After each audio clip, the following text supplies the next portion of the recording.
It's a guy going crazy is what it is. All right. You, sir, how about a shave? Come and visit your good friend, Sweeney. You, sir, too, sir.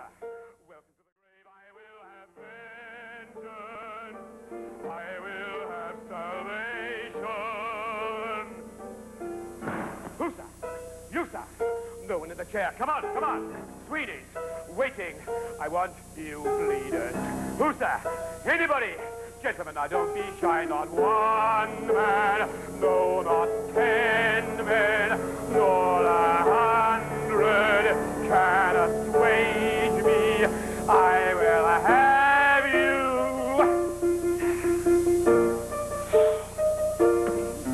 And I will get him back, even as he gloats. In the meantime, I practice on this honorable throat, and my Lucy lies in ashes, and I'll never see my girl again.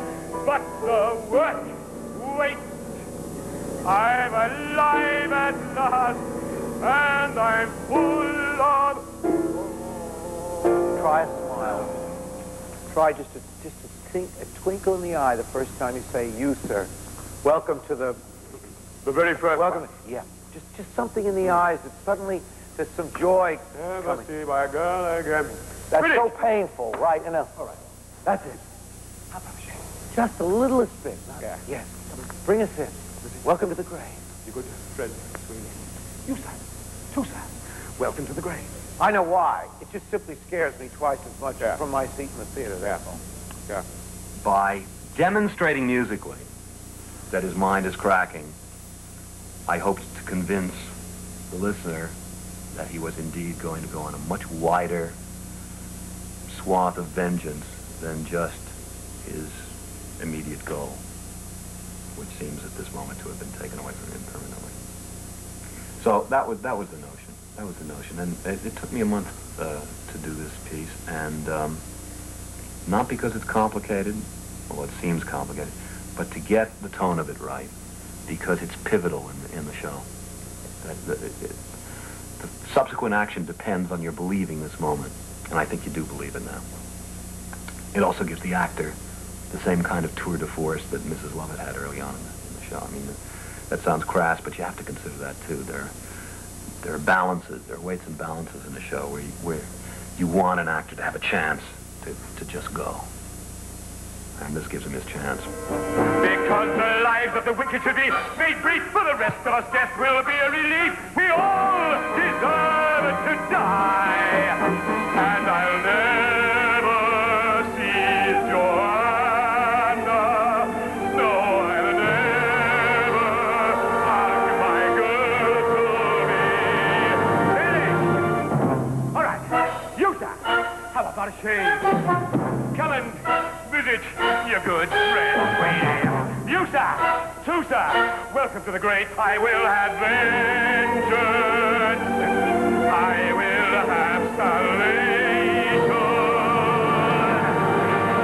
Ah, who, sir? You, sir.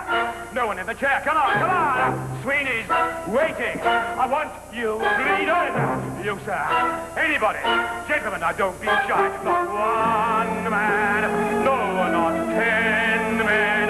No, not 100 can assuage me. I will have you.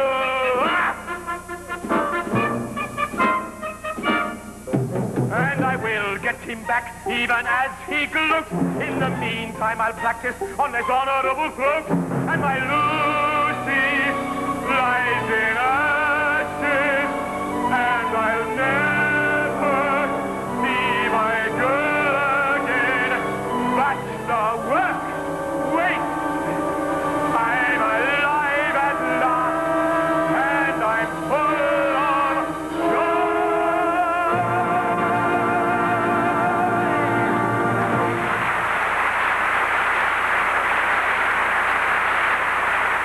Steve then has the audacity to go straight from that, with just the most tenuous dialogue link, into A Little Priest, which is the funniest number in the show, the most vaudevillian or musical comedy type number in the show, which is full of black, very black humour, but nevertheless humour.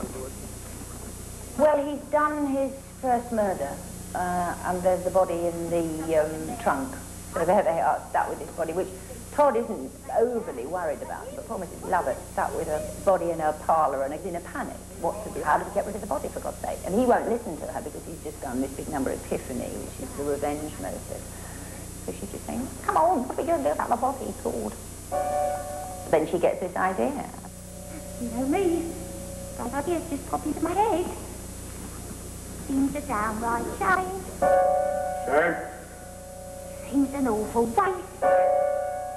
Such a nice plump frame. What's his name? Has. She hasn't got enough stuff for her pies, and Mrs. Mooney uses pussies, but she's out of wind and she can't catch these pussies for pies. So there's this lovely bit of flesh up in the trunk. How about it? And then they go into this fantasy of all the various flavours that they'll make pies. It sounds ghastly, but it's just very funny, actually. You need it at that point. I mean, with the price of meat, what it is, when you get it, if you get it. Good, you've got it. Take, for instance, Mrs. Mooney and a pie shop. Business never better, using only pussycats and toast. Now a pussy's good for maybe 6 or 7 at the most. And I'm sure they can't compare as far as taste. Mrs. Lovett, what a charming notion, eminently practical, and yet as always. Mrs. Lovett, how I guess without you all these years I'll never know. Think about it. Lots of other gentlemen will soon be coming for a change. How choice, how rare, for what's the sound of the world out there? What, Mr. Todd, what is that sound? Those crunching noises pervading the air. Yes, Mr. Todd, yes, all around. Each man devouring man, my dear. And who are we to deny it? These are desperate times, Mrs. Wright, and desperate measures are called for. Here we are, hot from the oven. What is that? It's priest. Have a little priest. Is it really good? Sir, it's too good, at least. Then again, they don't commit sins of the flesh, so it's pretty fresh. Awful lot of fat. Only where it's at. Haven't you a poet or something like that? No, when they're as scrawny as poet, you don't really know it. No. What is that line called? No, when it's as scrawny as poet, you don't always know it. You see, try the priest. Heavenly. Not as hearty as Bishop, perhaps, but not as bland as curate either. And very good for business. Always leaves you wanting more. The trouble is, you only get it on Sunday. Whoa! Did I say Friday? Yes. Oh, my God, I'm going mad. Trouble is, you only get it on Monday. Oh. Trouble is, you only get it on Sunday. Mrs. Lovett, she thinks that she's got through to him. I mean, that's her motive all the way through the number.